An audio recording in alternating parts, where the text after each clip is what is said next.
guys, what's up? Welcome back to the YouTube channel. Been working on the race car for a little while now. Just got back over to the shop, B&K Performance. I just got some parts in today to finish up my transmission cooler lines. And so today I'm going to show you how to make braided hose, how to put the ends on it without sticking it all in your fingers. Watch, I'm gonna probably ruin that and I'm gonna stick it all in my fingers. I'm gonna have blood everywhere. So these AN fittings are sometimes tricky, but most of the time they're not too bad. So let's see, I'm gonna show you how I do it. There may be a bunch of other ways to do it, but this is the way I do it. And it typically works okay and it's not too bad. And of course I got 20 feet of the stainless steel braid. That's not too bad there. I can probably get that in the fitting. And I'm gonna show you how I cut it and how I assemble it. That might work. You got a couple little strays, and those little strays are the ones that get you. And boy, they hurt bad when they stick in. God, they hurt bad, and they usually go really deep. Okay, so these hose ends are pretty simple. They're very easy. You can see these are the Summit name brand, which is decent hose fittings, decent hose. I'm sure it's made by, you know, it's an offshoot of a nice name brand company, either Aeroquip or Earls or one of those companies, something similar to that. But typically that's exactly what these are. So basically this is the hose end part. So you unscrew this. It's very simple. A lot of people have done this before. Very, very easy to do. So the key thing is, so this comes apart, and what happens is the hose goes in here, and you can see way down in there, it's threaded. This was cut sharp, and they snipped this with a big pair of, it's a cutter that's like a big pair of scissors, or like a chain snip, and it goes down there and it just snips it. And you can see it flattens the hose out a little bit. So first thing you got to do is you got to kind of straighten it back up, and you see that's starting to pop out a little bit. That's going to stick me if I'm not careful, and it's going to get me, and it hurts. So the first thing is you got to get this down on here, and it depends on how much it's popping out. Ow, it got me.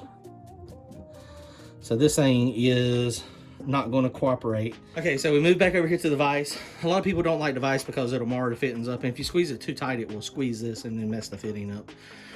They make tools that are rubber mounted so that it doesn't mess these up, but typically it's not that bad as long as you don't over tighten it. Just snug it up just a little bit in there. You know, not that big a deal. The secret weapon sometimes is a screwdriver, just to get it started. A little flathead screwdriver. Snug it up the best you can. Then you just take your little screwdriver here and you start pressing in the steel, and then just kind of work your way around very slowly. Then once you get them all in there, and you don't have to be real gentle with it, not that big a deal. So now they're all in there, and now all you do is twist it, twist and push. So now at that point you can release this, and you see it's down in there. What just that simple. If you look down in there, you can see the hose is down in there. So this is going to screw into the hose, and then it's going to start pressing it. And this fitting in this hose is good to like 300 to 350 degrees Fahrenheit and like 1,000 PSI. So it is good for a lot of pressure and temperature, which is what you're going to have on, you know, a transmission line potentially. It ain't gonna be that high, but it will hold. So you always want to dab a little bit of oil on the fittings here, and I always put a little bit here too. And then that way it goes on nice and easy. So there again, gently tighten this down into the vise.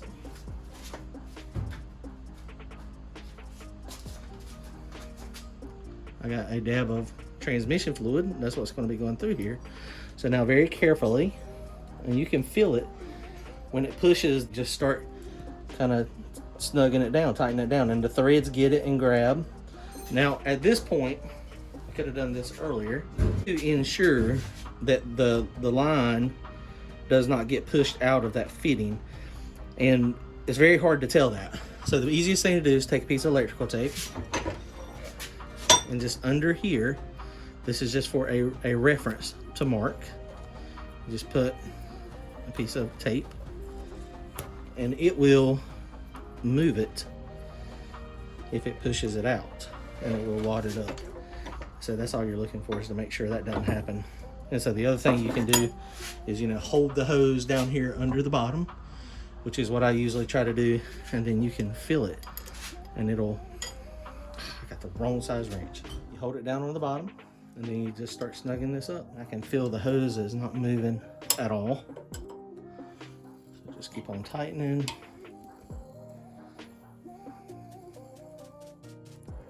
And you can feel it snug up. Now it's snugged up really good. So now we're good. So that one is on and secure. And when you look at it and you see the tape, it did not move it at all. It's still in the exact same place. So now you can take this tape off, and now that end is nice and secure. So let's try to do the other end and see if the other end goes as easy as that one did. The thing I like about the stainless steel is the abrasion resistance is a lot higher. If something's under the car and it's rubbing, it's going to take a lot more to bust that line than it does if it is nylon. This also seems to be better, like if it comes in direct contact with heat.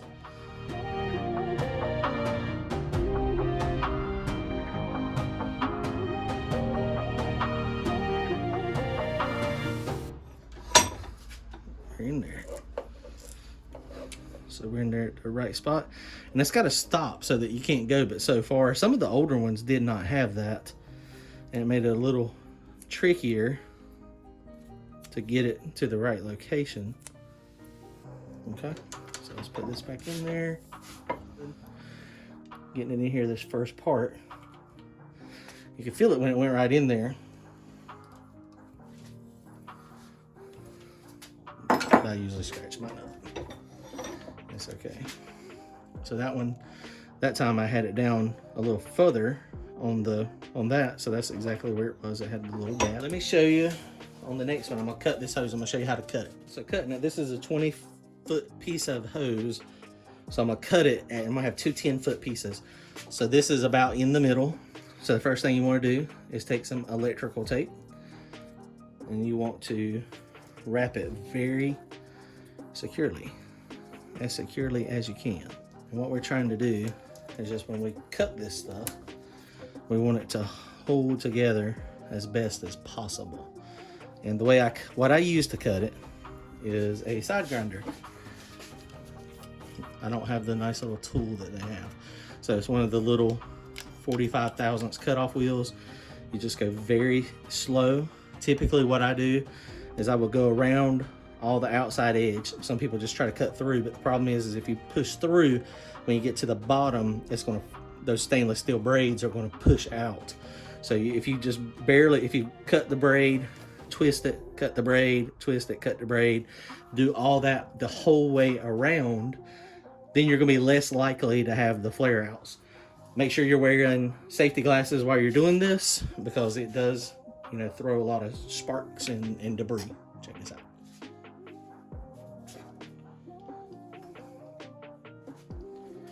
Okay, here we go. Just very slowly, nothing to it.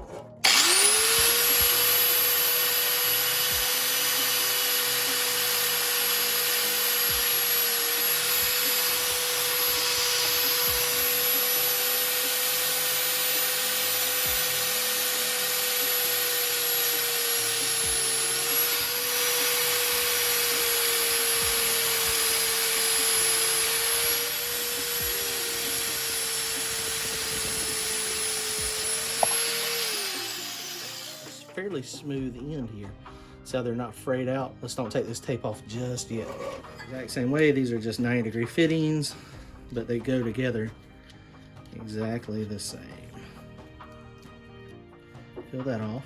You see it's fairly decent, but it's flared out a little bit there. So let's see here. Same thing. Just push it down in there.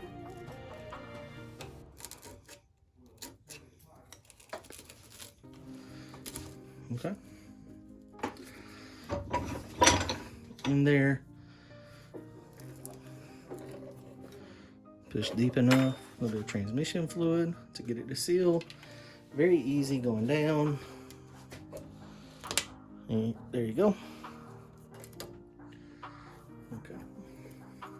And starting to snug up. Now we're tight, same exact spot. So now this hose has a 90-degree end on one side, and a straight fitting on the other side. So this one is perfecto. So now you have 4 hose ends. You got 2 90-degree fittings, and these are swivel fittings, so they will move in there. So you have 4 fittings, 2 90 degrees, and 2 straights. Just that easy. So not bad. Not very intimidating. You just got to take your time and be careful, pay attention to what you're doing. Okay, so here we go. So I got this stuff coiled up, ready to go in the car. These things are pretty neat. So they gave me these since I bought 20 foot of line. I guess they're new and they're doing it. Let's open them up and see what we got. Oh yeah, check it out. It's got a patent on it. It's pretty neat. So you'll take it comes with some self-tapping screws. You take a screw and you attach that to the body, and then the line snaps down in there. Well, check that out. Wow, that's pretty cool. That is neat. So we'll put some of those up to definitely see how that works. And then the other line, I'll probably just either, if I got room, I'll stagger these, have them side by side. Wow, that's cool. I like those. It doesn't squeeze it much. I mean, it squeezes it just enough to hold it, and it's got good traction on it. I've always used zip ties, so we'll try these out. All right, guys, well, that's how you do it. That's how you take stainless steel braided line, put the ends on it, cut it without sticking yourself. I only stuck myself, I think, once. So that's pretty good. Used to, I would stick myself hundreds of times, it felt like. And once you get to a point, you get kind of frustrated, and then it just all goes bad from there. Take your time. You can do it. All right, guys, y'all comment, like, and subscribe. We will see y'all soon. Thanks.